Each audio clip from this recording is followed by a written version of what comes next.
మరిన్ని వార్తలు సంక్షిప్తంగా వేగంగా చూద్దాం. కృష్ణా జిల్లా అవనిగడ్డ మండలం పులిగడ్డ టోల్ గేట్ వద్ద 250 క్వింటాళ్ల రేషన్ బియ్యాన్ని విజిలెన్స్ అధికారులు పట్టుకున్నారు. మచిలీపట్నం నుంచి కర్ణాటక హిందూపురం వైపు వెళుతున్న 2 లారీలను సీజ్ చేశారు. అవనిగడ్డ తహసీల్దార్కు వాటిని అప్పగించారు.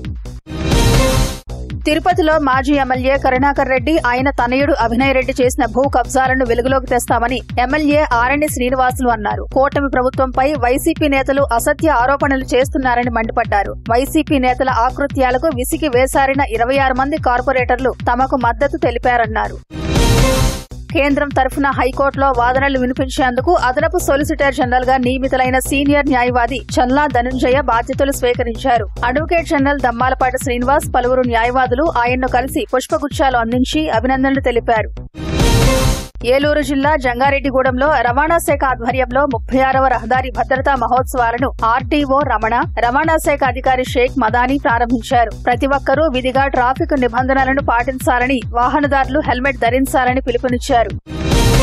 గుంటూరు జిల్లాలో 3 చోర్లను పోలీసులు అరెస్ట్ చేశారు. వారి నుంచి సుమారు 16,95,000 విలువైన 17 ద్విచక్ర వాహనాలను స్వాధీనం చేసుకున్నారు. జల్సాలకు అలవాటు పడి చోరీల బాట పట్టారన్న పోలీసులు వారిలో ఓ మహిళ కూడా ఉందన్నారు. ప్రపంచ క్యాన్సర్ డే సందర్భంగా ఒంగోలు, పాడేరు, నంద్యాలలో అవగాహన ర్యాలీలు నిర్వహించారు. వైద్యులు, విద్యార్థులు పెద్ద సంఖ్యలో ప్రదర్శనల్లో పాల్గొన్నారు. క్యాన్సర్ పై ప్రజలకు అవగాహన కల్పించారు. తండేల్ సినిమా టికెట్ ధరలు పెంచుకునేందుకు అనుమతిస్తూ ప్రభుత్వం ఆదేశాలు జారీ చేసింది. విడుదల తేదీ నుంచి 7 రోజుల పాటు టికెట్ ధరలు పెంచుకునేందుకు అవకాశం కల్పించింది. కాకినాడ జిల్లాలోని కనకాలపేట ఏటిగట్టు పక్కన ఉన్న కొబ్బరి తోటలో 2 భారీ కొండ చిలువలు స్థానికులను భయాందోళనకు గురిచేశాయి. అటవీ శాఖ అధికారులకు రైతులు సమాచారం అందించారు.